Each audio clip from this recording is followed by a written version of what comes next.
Ok, entonces, si hay ahorita alguna pregunta, si tienen alguna consulta, si no, continuamos. No hay ninguna pregunta. Hasta aquí, ¿verdad? Muy bien.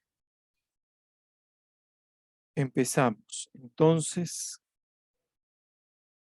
con, voy a compartir con ustedes mi primera.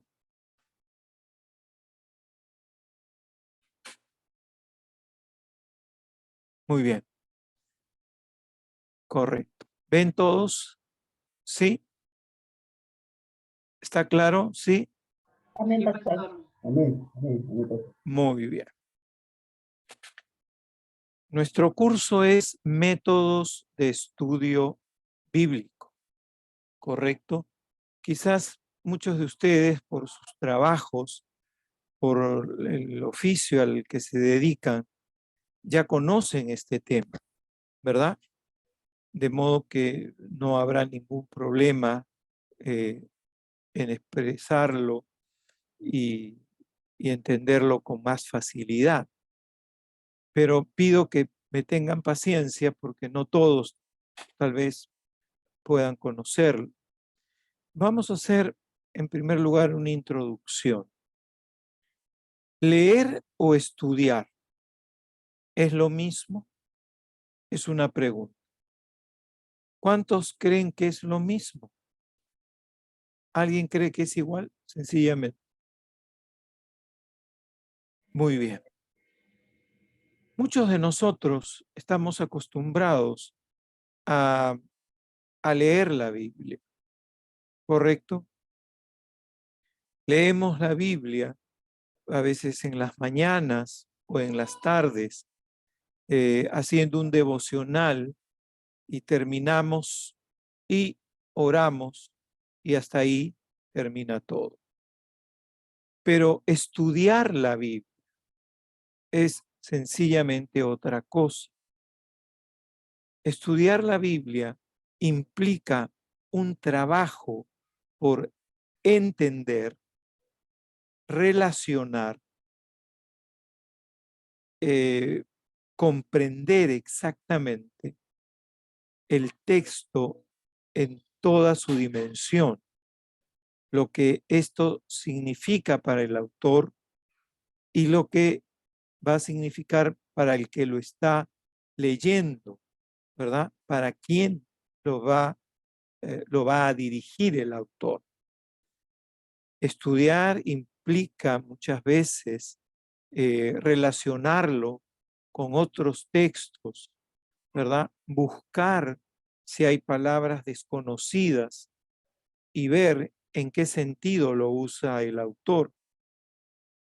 Entonces, cuando hablamos del estudio, estamos hablando de un esfuerzo, de un trabajo en el que tenemos que poner mucha mayor atención que cuando leemos. Muchas veces al leer podemos pasar por alto detalles que con el estudio minucioso y cuidadoso vamos a darnos cuenta que son fundamentales y que tienen cierto peso y cierto valor en un determinado texto. De modo que cuando hablamos de leer y estudiar, no estamos hablando de dos aspectos que son sinónimos, todo lo contrario, son dos actos distintos que requieren ciertamente eh, cierta disposición para hacerlos. Para leer necesitamos interpretar cada letra, cada sílaba de una manera adecuada, poner las comas, hacer las pausas, mirar los acentos y todo eso, ¿verdad? Pero el estudiar ya tiene que ver con palabras, con la sintaxis, con la semántica y una serie de temas que van a requerir de nosotros una mayor precisión. Muchos han objetado, ¿verdad?, que el Espíritu Santo, o muchos han dicho que el Espíritu Santo es suficiente para que nos dé el conocimiento bíblico. Yo creo que si el Espíritu Santo nos revela la palabra de Dios, porque Él ha inspirado la palabra de Dios, ¿verdad? Es Dios mismo, porque toda la escritura es inspirada. Entonces, requiere que aquel que se acerca a las escrituras debe de entender qué cosa se escribió en el texto que Dios nos ha dejado. El Espíritu Santo nos ayuda en la medida que nosotros pongamos el esfuerzo de entender lo que leemos y lo que fundamentalmente estamos estudiando.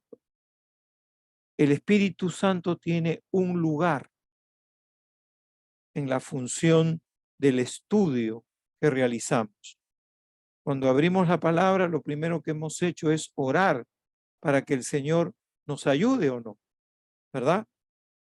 Pero esto no quita que tengamos que estudiar la palabra, porque cuando el Señor se revela, ha usado palabras entendibles, palabras que tanto las culturas a las cuales ha sido traducido el texto canónico pueden ser entendidas, comprendidas, analizadas. De modo que hay gente, hay hermanos tal vez con muy buena intención, pero que a veces desvían esta responsabilidad de instruirse a través del estudio de la Biblia y sencillamente dependen del Espíritu Santo. Esto considero que no es la voluntad de Dios, ¿verdad? Cuando vemos que Jesús en su crecimiento crecía en gracia para con Dios y con los hombres, vemos que también crecía, pero crecía en conocimiento también. No es que cuando él nació ya sabía todo. Muchos tal vez tienen esta idea, ¿no? Jesús logró ser lo que es también porque estudió, porque se dedicó al conocimiento de la palabra. De manera que cada cosa tiene su lugar y para no equivocarnos, nosotros tenemos una responsabilidad y el Espíritu Santo actúa conforme a la voluntad de Dios. Él nos guiará a toda verdad, sí, pero yo tengo que ir a buscarla, indagarla y estudiar. Por eso muchas veces deviene esa actitud de no querer estudiar en lo que se conoce en los círculos evangélicos como el antiintelectualismo, porque decimos, usando un texto que dice, la letra mata, ¿verdad? Mas el espíritu, ¿qué hace? Vivifica, nos dice, ¿verdad? Sin embargo, si realmente estuvieran atentos a lo que dice el texto, no está hablando del estudio. Cuando dice la letra mata, no está hablando de aquel que está estudiando y que eso no va a ayudarle, ¿verdad? Para conocer la verdad espiritual. Cuando dice la letra mata, se está refiriendo a la ley, porque en el contexto que está ese pasaje, todo ese contexto está hablando de la ley. Cuando dice que la ley mata, es porque la ley no puede dar vida. Todos sabemos que para poder ser perfectos tendría que cumplir todos al pie de la letra toda la ley. Solamente fallando en un punto, sencillamente se hace pasible de juicio. De modo que el antiintelectualismo no está avalado por las escrituras. Cuando hablo de intelectualismo, estamos hablando de la disposición de estudiar el texto, de indagar de escudriñar, como encontramos en la Biblia, ¿no? Escudriñar significa investigar, estudiar a fondo, ¿correcto? Cuando el Señor le preguntaron acerca de él, dijo, escudriñar las Escrituras. Ellas dan testimonio de mí. Estudien las Escrituras. De modo que es importante. Alguna de las razones por esta disposición de antiintelectualismo es la procrastinación. Es una palabra que parece trabalenguas, ¿verdad? Pero tal vez algunos de ustedes conocen esta palabra. La procrastinación es aquel hábito por lo cual dejamos de hacer aquello que es importante, aquello que realmente nos conduce a, a hacer sólido un conocimiento, sencillamente porque queremos el medio más cómodo. En las iglesias muchas veces nos acostumbramos solamente a escuchar y a repetir lo que dicen los pastores, lo que dicen los ancianos, ¿verdad? Y asumimos que lo que nos dicen es correcto. No recuerdan sencillamente lo que sucedió en la iglesia de Berea.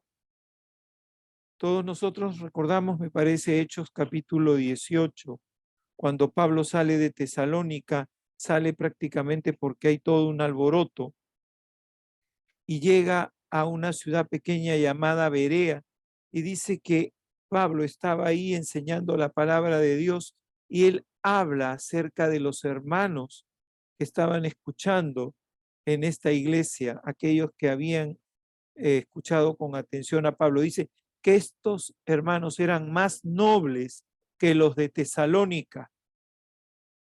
Y uno se pregunta por qué eran más nobles. Y la realidad radicaba en que eran más nobles porque ellos buscaban en las escrituras para ver si que todo lo que Pablo había dicho era cierto. Quiere decir que los de Berea no estaban satisfechos solamente con escuchar lo que Pablo decía, sino que buscaban ellos mismos en las escrituras para ver si lo que Pablo había dicho era cierto. De modo que la comodidad, esta procrastinación, es una actitud a veces muy común, ¿verdad? No querer hacer el esfuerzo, porque el estudio requiere cierto esfuerzo, requiere concentración, atención, ¿verdad? Una disposición y también una férrea voluntad para llegar a una meta, a un objetivo. Si yo les preguntara cuántos han leído la Biblia toda, ¿cuántos me podrían decir? Amén, hermano. Toda, toda, toda. Casi el 80% de los creyentes que asisten a las iglesias no han leído toda la Biblia. Usan la técnica del picotón, ¿no? O sea, hoy día abro uno, mañana abro otro, pican aquí, pican allá, pero realmente de esta forma no vamos a poder entender todo lo que significa eh, lo que Dios quiere que entendamos. Es como que si alguien me envía una carta y yo solo leo la parte del medio, ¿voy a entender toda la carta? Tal vez no. De manera que necesitamos educarnos para hacer el esfuerzo de leer. Yo mencionaba al inicio que trabajé en el Colegio San Andrés. Y uno de los grandes problemas que hay incluso dentro de las aulas es el problema de la poca motivación a la lectura. Los jóvenes hoy en día no leen, no hay esta costumbre de leer un libro, una novela, un libro de poemas. Por eso muchas veces fallan en los ingresos a la universidad, porque si no leen, desconocen, no tienen una buena comprensión de lectura, que es una de las deficiencias que hay hoy en día en la mayoría de los colegios, porque no hay un hábito de lectura, no hay un hábito de estudio. De manera que en las iglesias esto se vuelve clamoroso, ¿verdad? Porque quién que más que los creyentes deberían de ser los primeros lectores de la Biblia, ¿verdad? Pero si preguntamos, es muy difícil que hayan lectores de la Biblia eh, acostumbrados a hacerla de una manera metódica, ¿verdad? Con orden y con mucha, con algún tipo de sistema. También quiero hablarles sobre lo que es la interpretación privada. Esta palabras se presta a veces a confusión, pero se origina en la Reforma Protestante. En el siglo XVI, los reformadores, Martín Lutero, Calvino, Zwinglio,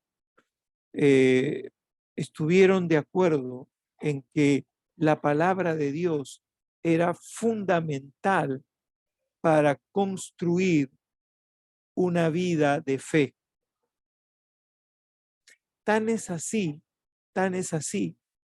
que a partir de la Reforma comienzan las traducciones a los idiomas vernáculos de las diferentes regiones.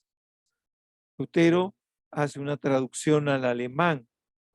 En Inglaterra se hace la traducción en inglés, cosa que era imposible antes de la Reforma.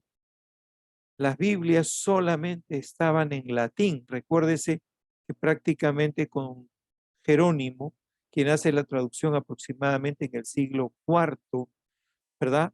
De la Biblia hebrea y del Nuevo Testamento en griego, lo hace a latín, ¿verdad?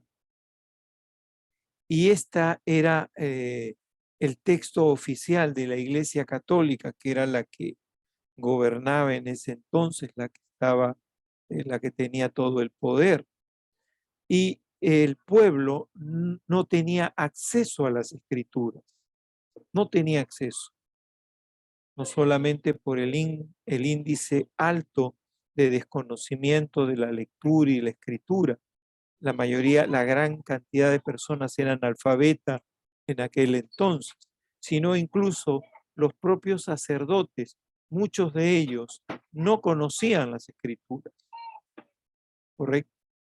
Entonces, con la Reforma Protestante hay todo un movimiento en la cual se centraliza la escritura, ¿verdad? Como el elemento clave para poder entender y comprender la voluntad de Dios.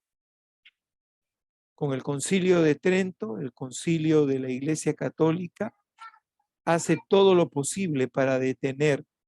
Muchos tuvieron que pagar con su vida las traducciones que se hicieron de la Biblia a los idiomas del pueblo.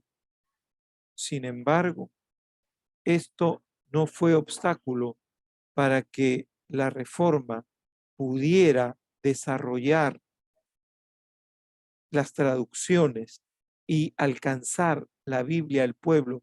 Y no solamente eso, sino lograr que las personas tuvieran una mejor educación a través de la lectura. La perspicuidad es un asunto importante para la Reforma también protestante. La perspicuidad es un principio que significa que la escritura es totalmente comprensible en el sentido de que podemos a través de la lectura conocer la voluntad de Dios. No significa que todo sea tan claro que de un momento a otro todos vamos a entenderlo, pero lo fundamental y lo básico acerca de la salvación es entendible, es comprensible. Cualquier persona, hasta un niño puede entender lo que significa la salvación de Dios. De modo que no es un libro aburrido, no es un libro pasado de moda. La Biblia es un libro vivo, es un libro que nos habla hoy en día a la iglesia y a todos aquellos que conforman el pueblo de Dios. Es por eso que necesitamos y tenemos la gran responsabilidad y el deber de estudiar la Biblia. No conozco ningún cristiano que pueda desarrollar una fe sólida, una fe con una convicción firme, si no conoce las Escrituras. Es imposible, ¿verdad? Es como si alguien quisiera ser médico y pensara que solamente con ver a un médico se va a convertir en médico. No lo va a lograr. El médico tiene que aplicar a conocer la anatomía, la fisiología, lo que es el crecimiento, el envejecimiento, las células, en fin, todo lo que es el cuerpo humano para poder operar. ¿Usted cree que alguien que es un médico puede operar a un paciente del hígado si es que no conociera exactamente lo que hay dentro de un ser humano? No lo podría hacer porque al abrirlo lo mataría, ¿verdad? Es por eso que si nosotros queremos ser cristianos con una clara responsabilidad en este mundo, debemos de estudiar la Biblia. Hermanos, no hay atajo, ni para reyes, ni para príncipes, no hay. Todos los creyentes deben estudiar. Por eso es una gran responsabilidad de la iglesia animar a los hermanos a estudiar la Biblia de una forma seria, una forma sistemática, porque de otro modo sencillamente repetimos lo que escuchamos, repetimos lo que otros nos han dicho y al final creemos lo que otros nos han dicho y no lo que nosotros hemos aprendido por nuestra propia cuenta. Y esto debería de ser la norma, esto debería ser el principio. Muy bien. ¿Hasta aquí alguna pregunta? ¿Algo que he dicho y que no esté claro? ¿Está claro todo? ¿Sí? Muy bien.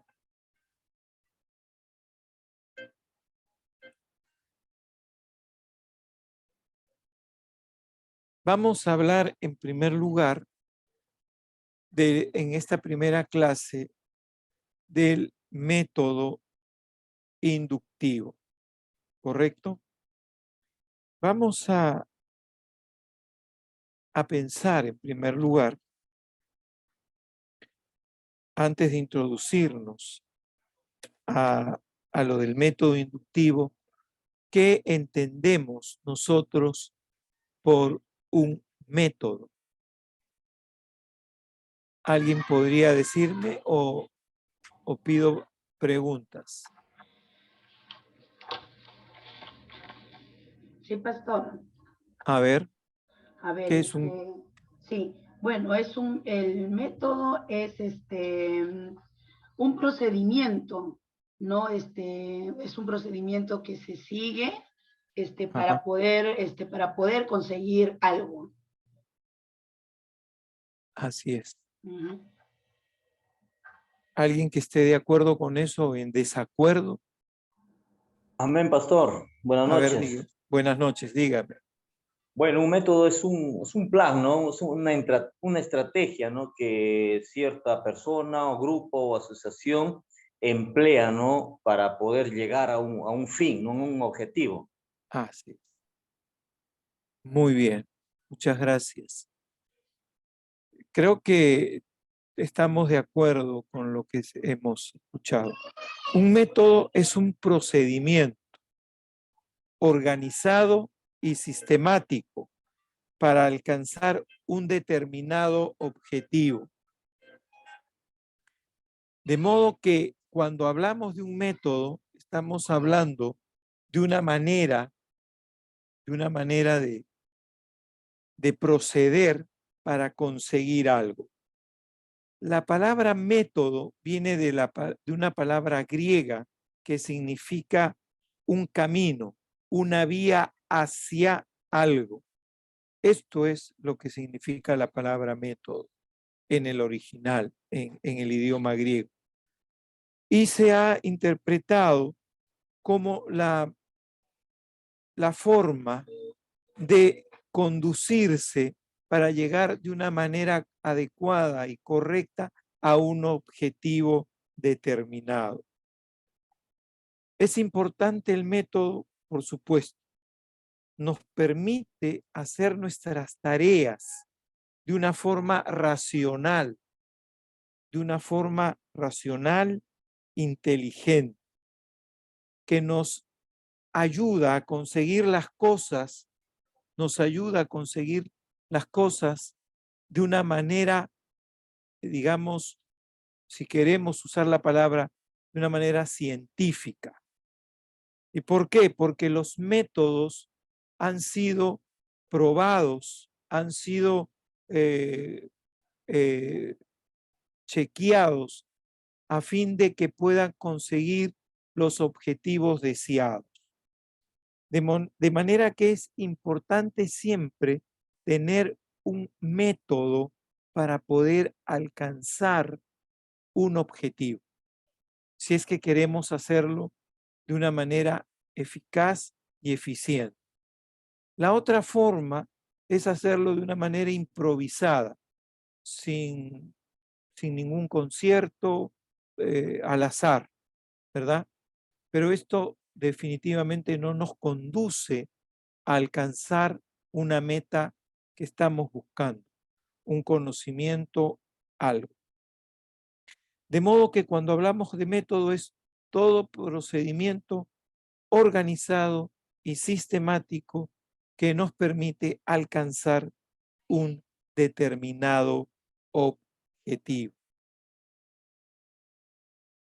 Supongamos, cuando nosotros vamos a un médico, los médicos tienen una forma, una metodología para poder tratar a un paciente. No hace preguntas al azar, no solamente observa y no nos dice nada y nos receta. Él tiene que ajustarse a una serie de procedimientos que viene a ser, en todo caso, el método, ¿verdad?, que se requiere para poder conseguir conocer qué es lo que el paciente tiene, lo que le aqueja. De manera que cuando hablamos de métodos, hablamos de procedimientos organizados. Quiere decir que van en un orden, cada fase, cada etapa tiene una característica distintiva y cada una va supeditándose a la otra. El método inductivo, entonces, cuando hablamos de inductivo, estamos hablando de la inducción tiene que ver todo aquello que parte de lo particular hacia lo general. Quiere decir que va de los detalles, ¿verdad? De las cosas particulares para llegar a una ley general. Es lo contrario, ¿verdad?, al método deductivo, que viene de lo general a lo particular. Entonces, cuando hablamos de inducción, estamos hablando de etapas que empiezan por hechos muy particulares que van agrupándose, ¿verdad?, en forma ascendente y que al final nos dan un resultado global.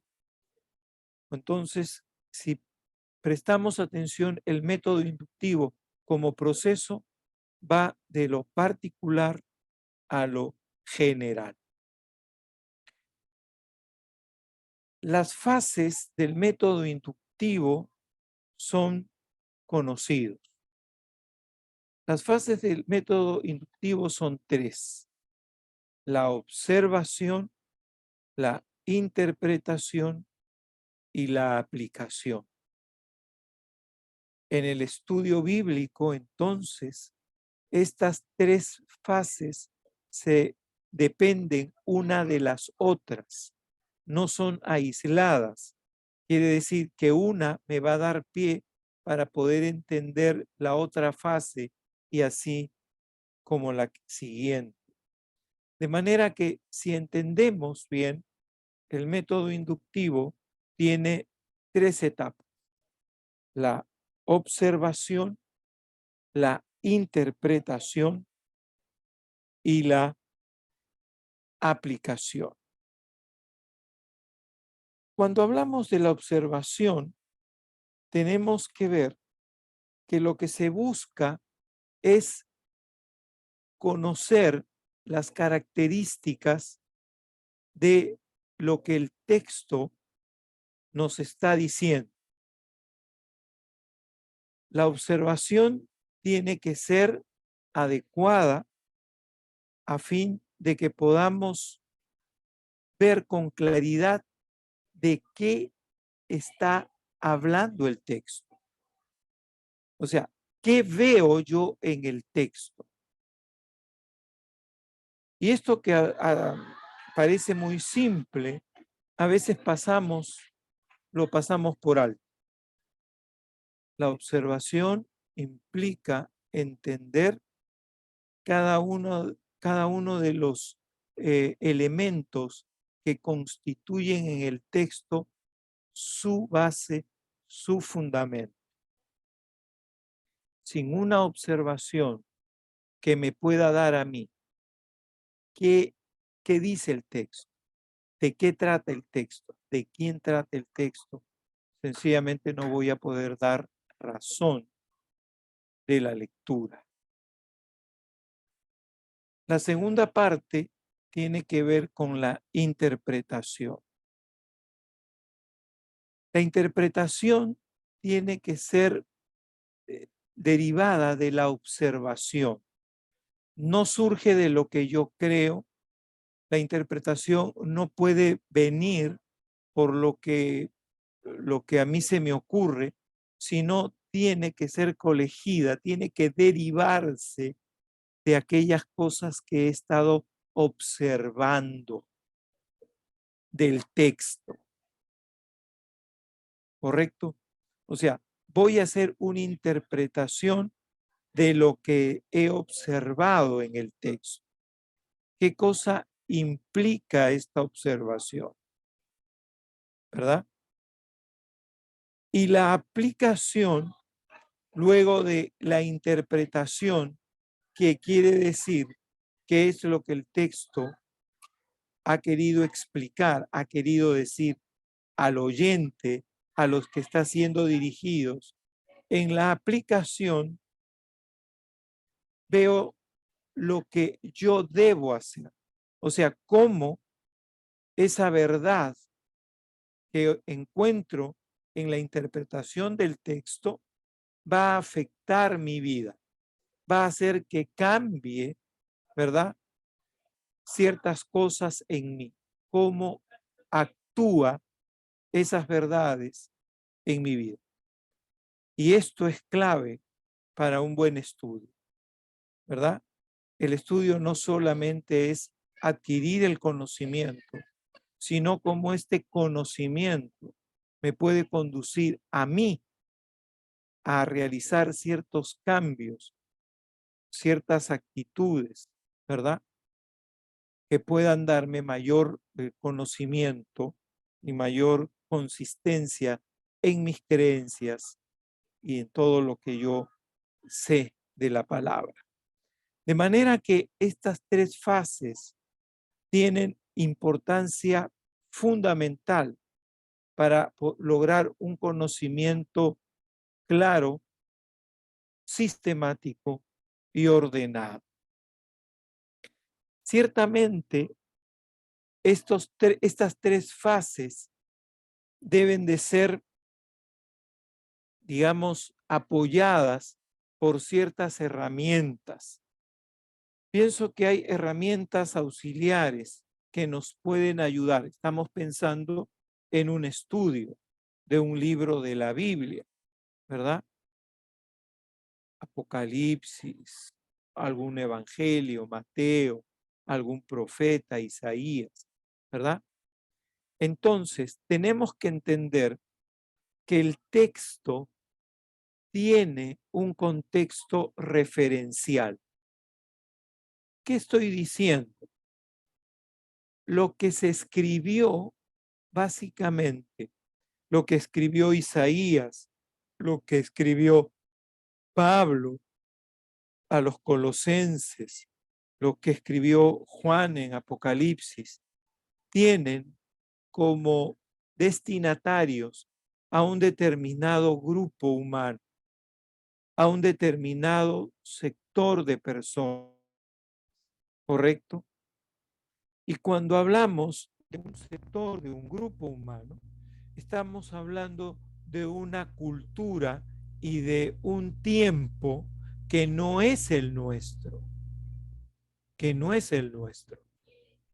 Y es aquí donde tenemos que ser conscientes, porque muchas veces cuando se leen las escrituras, las interpretamos desde nuestra forma de pensar y no es la manera de hacer una lectura adecuada, porque la lectura de la Biblia tiene que estar acorde con el tiempo, la cultura de ese entonces, para poder entender con claridad por qué se dijeron las cosas que se dijeron y qué es lo que buscaban al decir aquellas cosas.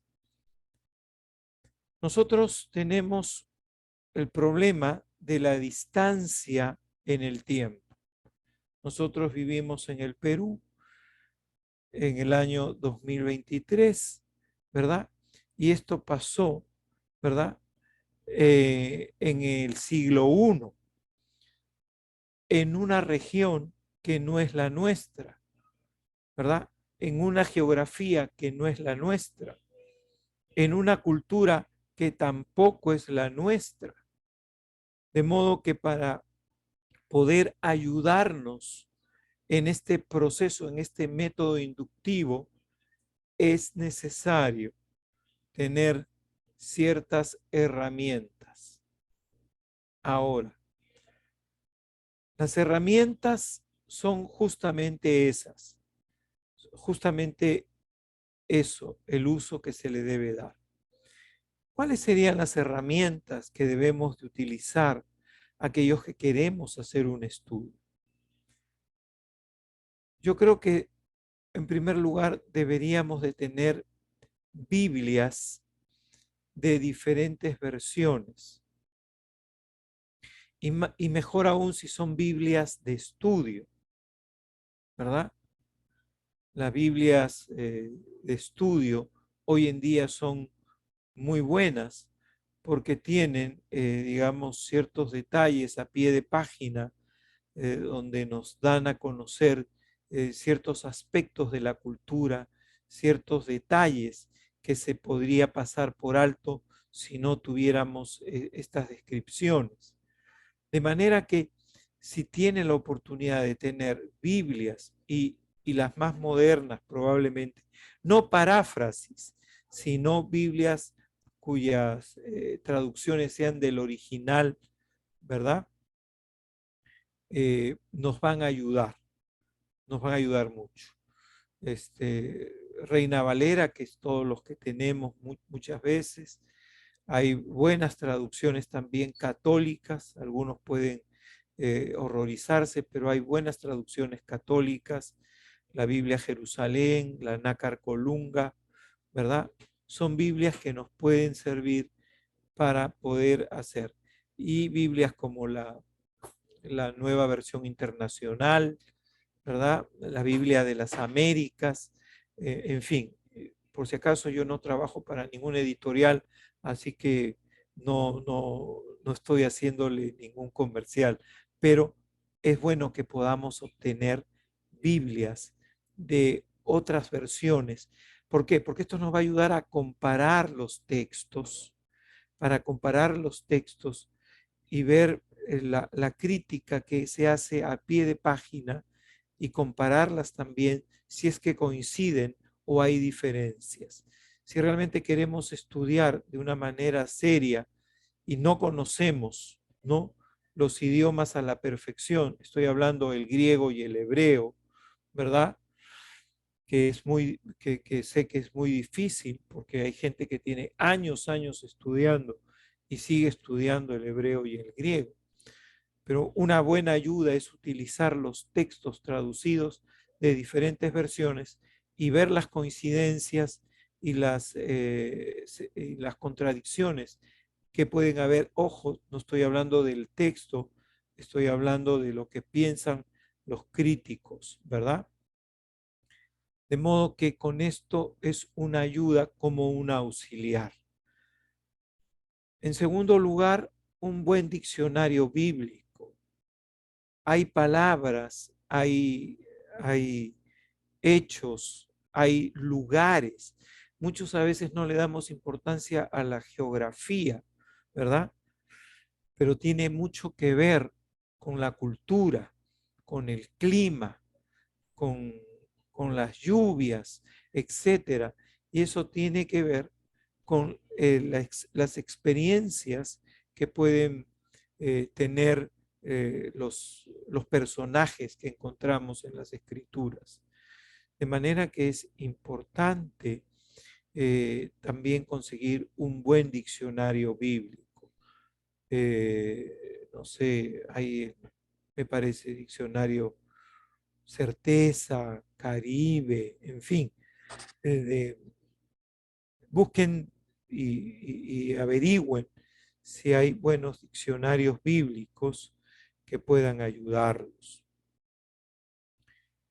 Una tercera herramienta para hacer un estudio interesante del método inductivo, sobre todo, es una buena concordancia. Yo uso la de Strong. No sé si ustedes conocen esta concordancia. Es una concordancia completa, está en castellano y es muy usada. Cuando hablamos de concordancia, estamos hablando de todas las palabras que aparecen en las escrituras y desde el Génesis hasta el Apocalipsis. Si usted quiere hacer un trabajo sobre la gracia, vamos a poner la gracia, usted puede hacer un seguimiento de esta palabra por medio de esta concordancia, ¿verdad? De las veces que aparece la palabra gracia desde el Génesis hasta Apocalipsis, ¿verdad? Entonces, es una herramienta importante, importante para poder trabajar y usarlo cuando estamos haciendo el método inductivo o cualquier otro método, o sea, no solamente inductivo, son herramientas auxiliares, ¿correcto? Y también, en la medida de lo posible, un buen comentario bíblico. Un buen comentario bíblico. Los comentarios bíblicos hay de diferentes autores y a veces tenemos que averiguar cuál es la posición doctrinal, porque muchas veces compramos o adquirimos alguno que está lejos de ser nuestra posición y probablemente no vamos a tener la ayuda que quisiéramos. Lo digo por experiencia, ¿no? A veces he comprado y tal vez no resulta como yo he querido. Entonces, averígüense quién es el autor, cuál es su posición doctrinal, y sobre esa base ustedes pueden adquirir tal vez un comentario bíblico.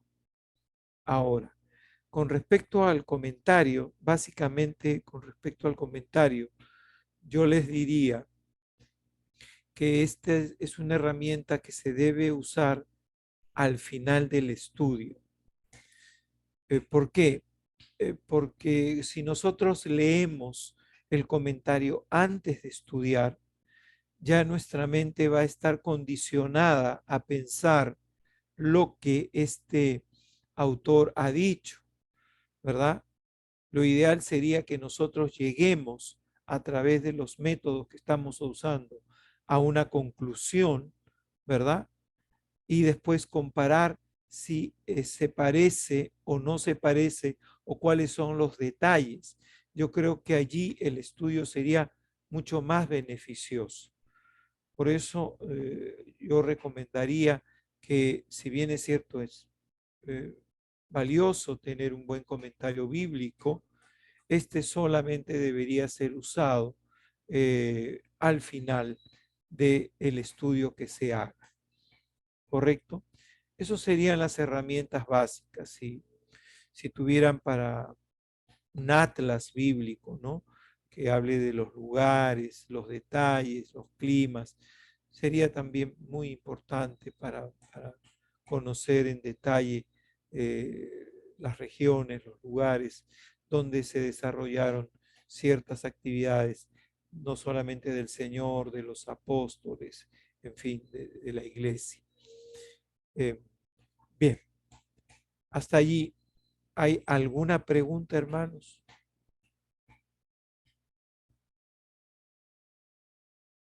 ¿Está claro? Sí, no hay ninguna duda, no quiero que se quede con ninguna duda nadie.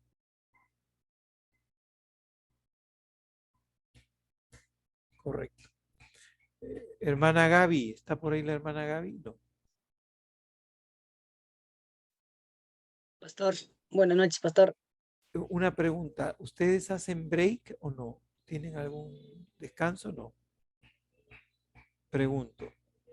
Pastor, sí, siempre tenemos un descanso de 10 minutos o 15 minutos. ¿En qué momento? Porque a veces A yo veces me paso. es a las 9:30. 9:30. Sí. Ya. ¿Les parece bien 9:30 el descanso? ¿Sí?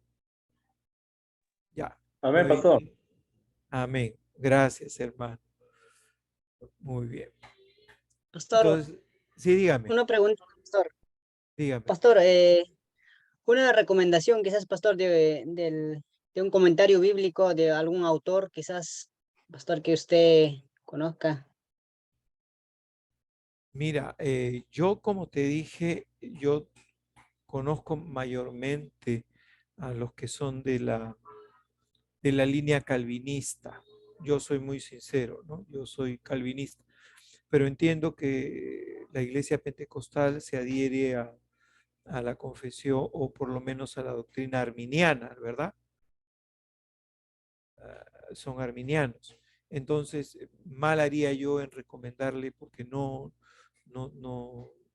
he adquirido, pero si ustedes conocen o tal vez hay alguien dentro de los compañeros que tenga algún comentario de esa línea, porque yo lo que quiero es que ustedes tengan aquello en los cuales han sido enseñados en esa doctrina, porque es un comentario bíblico y ojo, todo comentario tiene una posición teológica definida, ¿no es cierto? Si yo te recomiendo un comentario desde mi posición teológica, eso no te va a ayudar, porque no es lo que tú estás estudiando ni lo que tú tienes como convicción. Entonces yo quiero ser muy sincero, ¿no? No tengo en mente un diccionario de teología arminiano, ¿no? Pero si alguien tuviera un comentario que conoce, por favor, ayúdenos.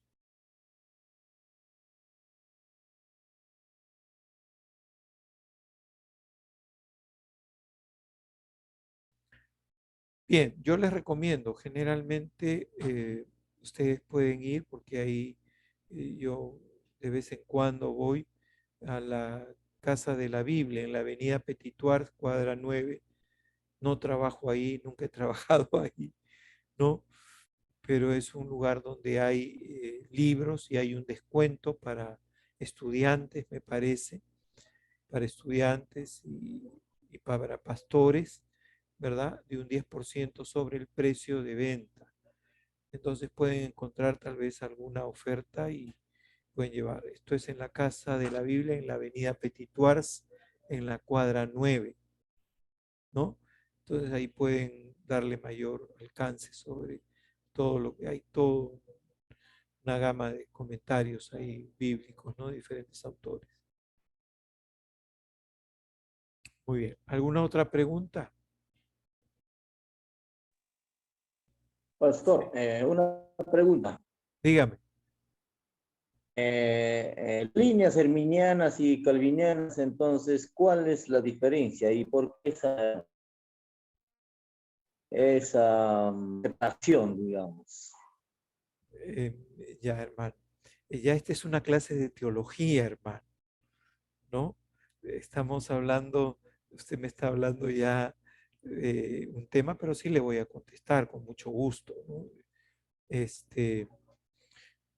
Los calvinistas, como les llaman a algunos, es una corriente que surge con la Reforma Protestante. Juan Calvino, o John Calvino, o Johannes Calvino, fue un reformador francés que tuvo una gran, digamos, un pastorado muy famoso en Ginebra, en lo que es actualmente Suiza, en Ginebra. Y allí desarrolló toda una serie de enseñanzas acerca de las escrituras que fueron puestas en un libro que se llama La institución de la religión cristiana. No sé si ustedes han escuchado, este es un libro muy antiguo, ¿verdad? Y que los calvinistas, y en este caso los presbiterianos, porque los presbiterianos somos calvinistas, asumimos esta confesión. La confesión básicamente calvinista, voy a hacerlo muy resumido, aunque espero no pecar de minimalista. Decimos que Dios es soberano, que la salvación le corresponde solo y únicamente a Dios. ¿En qué sentido? Dios ha elegido desde antes de la fundación del mundo a los que van a ser salvos.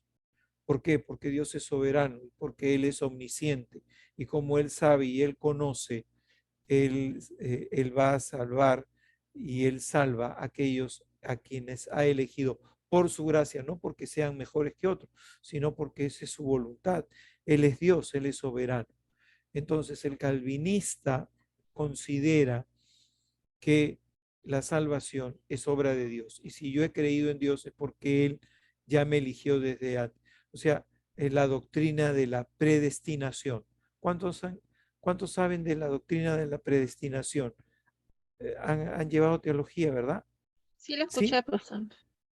Ya, entonces esos somos los calvinistas, ¿no? Los arminianos vienen de Jacobo Arminio, un profesor holandés, que dice que la salvación es obra del ser humano. como el ser humano tiene libre albedrío, él puede decidir aceptar a Dios y decir, sí, yo quiero salvarme, levanto mi mano y acepto a Cristo como mi Salvador personal. Esa es la diferencia. Entonces, pero teológicamente, ciertamente, va a haber una diferencia ya en la aplicación de la doctrina, ¿verdad? En la aplicación en una serie de ritos y formas por el estilo. Por ejemplo, los presbiterianos bautizan a los niños. Yo he bautizado a todos mis hijos de niños. Y yo no soy católico, yo soy presbiteriano. Pero esa es la doctrina calvinista, ¿verdad?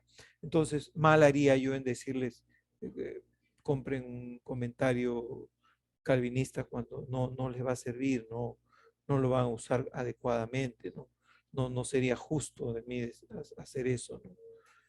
Entonces, básicamente es la diferencia, ¿no? ¿Alguna pregunta? Ya hemos pasado a otro Pastor, curso. Dígame. pastor, una pregunta. Sí. En internet hay una página en castellano, o en castellano porque no es inglés, dice Enduring Word. ¿Cómo? Enduring Word, lo voy a poner en la pantalla. Si Enduring no ven. Word. Sí, este de ahí. Bueno, está al revés. Ya. Y tiene una bibliografía inmensa porque toma bastante de autores, de otros comentaristas, ¿no? Uh-huh. Y no sé si usted lo ha revisado, lo ha visto, y si no, me gustaría que lo revisara, que lo viera, Ya. porque tiene una bibliografía inmensa y es gratuito, ¿no? Está en el internet. Te Hay agradezco. muchos autores, hay muchos comentaristas ahí. Te agradezco, hermana, porque creo que el Internet nos abre una gran posibilidad de acceder a libros y a comentarios que en buena cuenta nos van a servir, nos van a servir. La cosa es que hay que preguntarnos quiénes son los autores, ¿verdad? ¿Cuál es su línea teológica? Y porque eso se va a saber, porque si veo un autor lo voy a chequear, lo voy a googlear y voy a saber cuál es su posición. Y esto va a ser para mí interesante. Enduring Word, ¿no? Sí, Entonces, pastor, lo hace, por ejemplo, solo en el libro de Génesis hay un montón por cada libro hay un montón de autores. O sea, qué pone, bien. por ejemplo, pone Génesis y ahí está la bibliografía. Diferentes Perfecto, autores. perfecto. Y por cada pasaje, cierto pasaje, coloca lo que dice tal autor o tal autor o tal autor, como que unas comparaciones hace. Correcto. Y ya al libre opinión del que lee. Claro, por Hermana, eso, disculpe, cuál es el aplicativo? Enduring Word, ¿no dice? Enduring Word.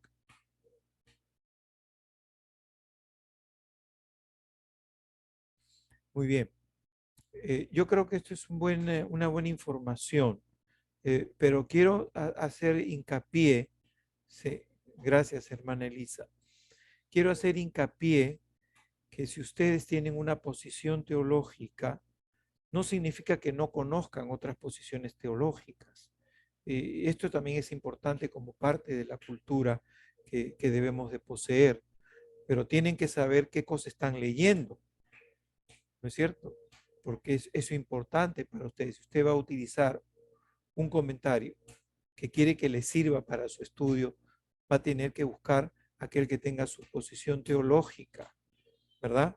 Para no cometer equivocaciones, porque eso sería terrible, ¿no? Entonces, solamente vean, ¿no? ¿Cuál es la posición teológica y si está acorde con las de ustedes y está bien, ¿no? Yo no tendría ningún problema con eso. ¿Alguna otra pregunta?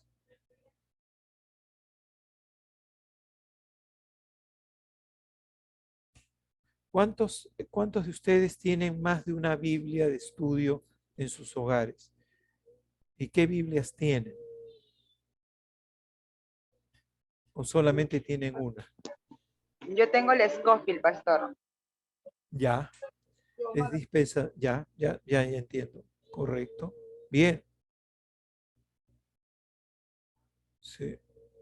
Scofield tiene una posición dispensacionalista, pues, ¿no?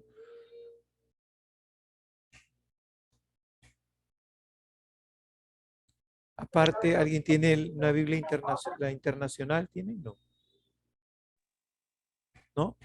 Pastor, yo tengo la de estudio, la de MacArthur, tengo la Biblia esquematizada y también la de Thompson, pero tengo más Biblias en lo que es digital. Ah, está bien.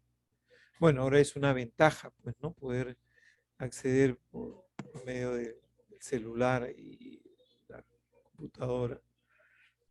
Como le digo, es importante que podamos comparar las diferentes Biblias y ver los matices que se encuentran en cuanto al uso que hacen de la palabra. Hay que entender que cada traducción, escuchen bien, es una interpretación, porque cada traducción interpreta desde su enfoque teológico, ¿verdad?